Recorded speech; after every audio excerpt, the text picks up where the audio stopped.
Nungsiye! Manipur Nungsiye! Ngasigi yaifaba numesida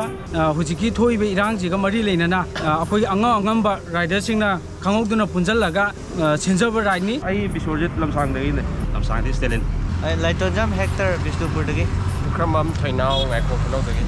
Thiam Omes Nungbrang ong laikai yaipok ai kano nompokai thema midagi edi sanabam ke prem sing tang khomban Rosni Naramthong Boris Khongman lagi. Lori Khongman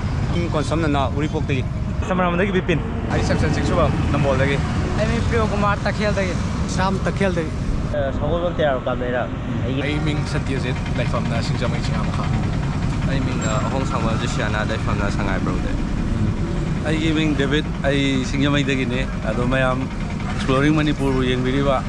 mayam su like share tawbiyo ai samok su like se usik su yengamane hojik keno taw aduga khongset ajisin bode amaru oiba thodang lobiri basu akogi mangda lengsin biriba to ja David ni kari wakhandagi khalakibano tonga tongan ba individual oina chalubudi leire ai ngasai su koi introduction tawbada brief note pibada ai haja hajare tongan ba akogi leibiriba lakbiriba mayam punamak tongan ma maikai da tongan ba mawongda member oigera aduga tongan ba sel gi mateng oigera adagi pang basat po oigera sumai chanaruba mayam ma individual oina independent oina chanaruba mayam ma community ki thak ta punchalaga sumai to biri je kari khalakpadagi to bigi bino habadu ma brief oina yam samlamna thambiyo akoi se sengna haidi aidi hana rider ne adagi akoi riders mayam se hojik irang sina maram goraga hana di ride tha khudingi chatpa tham nan dina chatpa mayam salame hojik sinba ngamaktaba irang sina tawraga adada mayam sina hena pressure lakwa condition ji kadai dono ma koju mayam ngai mateng pang ji kochina adudagi mayam se amatoina punjalaga phare adui ta gadi chalasi akoi nangam badone tawramasi adagi atopa ngai na topa smai punjala amatoi bagi saktam ma unna bai damak to koji right sin mane mai su pa ena khale koina pamba strength yaure hoji mi khara budi ngai nari hoji langna samaina mayam mateng pang sina sin ngainaba aduga ngaiba haibasima akogi hanadagi dum chatnaraga lakpa mawong amane adubu masigi chatnabisima chatnabigi dimang asum manate masi tamna mangan bamadi mathau tare akoi Manipuri oina aigi ming tonton sinjamai dagi Sibra sapamai lekham na tera sapamna kawadagi hemsan ai bamon lekai dagi tulsidas aduga hanadagi hona exploring Manipur yengbibo eragadi masak hanjan khangaga da mi masu dum ai ai Bobiras akoi bro gi right ju adum toina yaujabado ming hai ai na edition ai kena pangai kubra pamdagi ai Jackie kawadagi Rokani ngom basongde Chidana da Palace ka paundagi anan gawe romda nyoi wa Balance na laifamna ningomthong dagi aigina nungthong kyam ba sinjamai dagi ai ming Bobby hai mandagi ne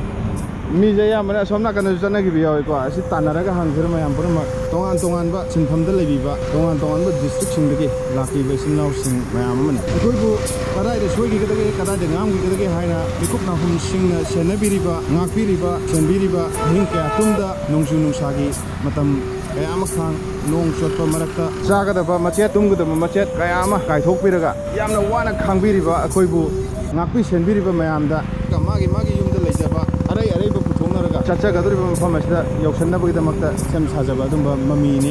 Jawa Yezdi community 2023 gi February 16 dagi samgatkiba community ni community hexemaga tukina Manipur thugainaba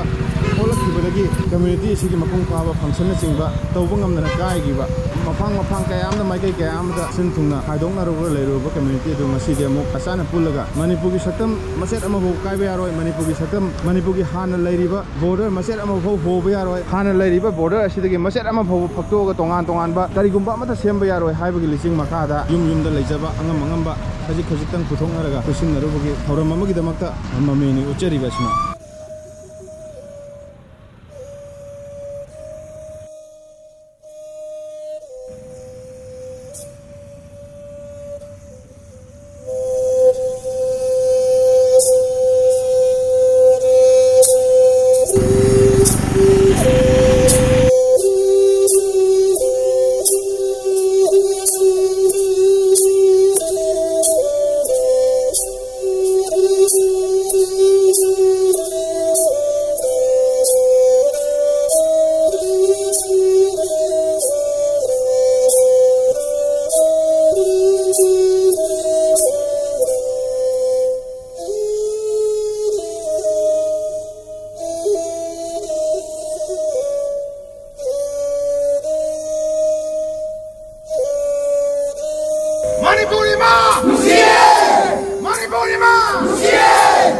Manipur